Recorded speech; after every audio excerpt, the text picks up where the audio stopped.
श्री स्वामी समर्थ. तुमच्या सर्वांचं स्वागत आहे या आरोग्यदायी चॅनलमध्ये, जिथे तुम्हाला आरोग्याशी रिलेटेड सर्व माहिती डिटेलमध्ये देण्याचा प्रयत्न करत असते. तर आपण जाणार आहोत आपल्या विषयाकडे. तर तो म्हणजे सकाळी कोमट पाणी आणि त्याच्यात जर 1 चमचा शुद्ध गाईचे तूप टाकून जर पिलो, ते पण सलग 7 दिवस, तर त्याचे काय फायदे होतात पूर्ण शरीराला ते आज आपण बघणार आहोत.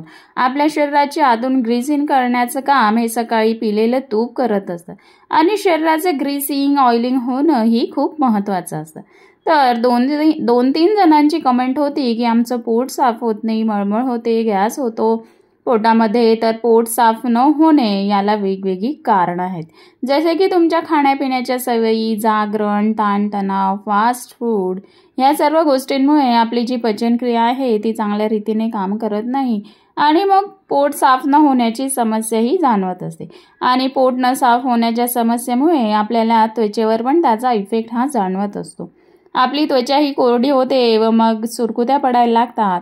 तर पोट फुगणे, पोटात गॅस होणे, खूप सारखे ढेकर येणे, करपट ढेकर येणे, यामुळे आपल्या शरीराचं ॲसिड वाढतं आणि यामुळे आपल्याला सांधेदुखीची समस्यासुद्धा निर्माण होऊ शकते किंवा उठताना बसताना आपले हाडं कटकट वाजतात. तर या पूर्ण समस्या ज्या आहेत त्या पोट साफ न झाल्यामुळे निर्माण होत असतात.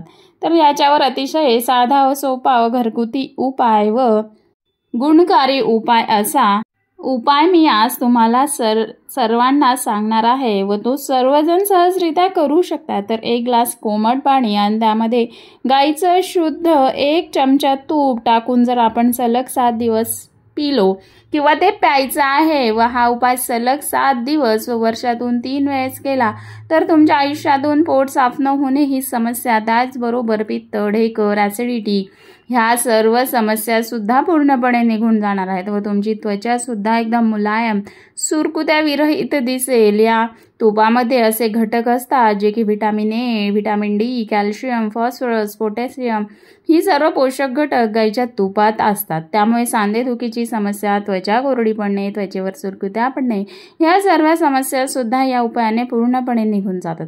आता काही जणांना अशी सवय असते की पोट साफ होत नाही म्हणून ते अभिमानाने सांगतात की मी 1 तांब्या पाणी पितो, मी 1 लिटर पाणी पितो. यामुळे तुमच्या शरीराला फायदा होण्याऐवजी नुकसानच होतो, कारण सकाळी किती पाणी प्यावं याला सुद्धा मर्यादा किंवा महत्त्व असतं. सकाळी 1 ग्लासाच्या वर पाणी पिऊ नये.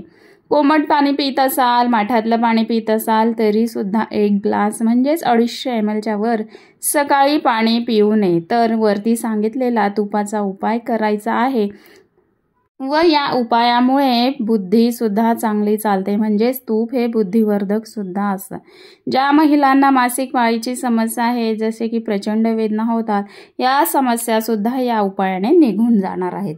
तर सकाळी कोमट पाण्यात 1 चमचा शुद्ध गाईचं तूप पिण्याने काय फायदे होतात हे मी आता थोडक्यात सांगणार आहे. पहिलं म्हणजे पचन सुधारतं. गाईचे तूप पचनक्रिया सुधारण्यास मदत करते. कोमट पाण्यात घालून घेतल्यास ते अन्न पचवण्यास सहज होते. दुसरं म्हणजे वात व पित्त नियंत्रणात ठेवते. आयुर्वेदानुसार तूप हे वात व पित्त दोघांनाही संतुलित करते, त्यामुळे शरीर हे आपलं संतुलित राहतं. तिसरा फायदा म्हणजे त्वचा आणि केसांचे आरोग्य सुधारतं. तूप हे नैसर्गिक ओलावा देणारे असून त्वचेला आतून पोषण देतं, यामुळे कोरडेपणा कमी होतो. चौथं म्हणजे ऊर्जा वाढवते. सकाळी उपाशी पोटी जर कोमट पाण्यातून तूप घेतल्यामुळे दिवसभर ऊर्जा टिकून राहते. 5वं म्हणजे डिटॉक्सिफिकेशन, विषारी द्रव्यांचे शुद्धीकरण होते. हे मिश्रण शरीरातून टॉक्झिन्स बाहेर काढण्यास मदत करते. याचा अजून फायदा म्हणजे कॉन्स्टिपेशन कमी होतो. तूप हा नैसर्गिक रेचक असल्यामुळे बद्धकोष्ठतेवर फायदेशीर आहे. हाडे व सांधे बळकट होतात. गाईच्या तुपातील ओमेगा 3 ॲसिड्स व लुब्रिकेशनमुळे सांध्यांना आराम मिळतो. तर हे कसे घ्यायचं आहे? सकाळी उपाशीपोटी 1 ग्लास कोमट पाण्यात 1 चमचा शुद्ध गाईचे तूप टाकून प्यायचे आहे. तर हे तुम्हाला फक्त सलग 7 दिवस करायचं आहे व वर्षातून 3च वेळेस हा उपाय करायचा आहे. व ज्यांना पित्तदोष किंवा लिव्हरची समस्या आहे त्यांनी वैद्यकीय सल्ल्याशिवाय हा वापर किंवा उपाय करायचा नाहीये.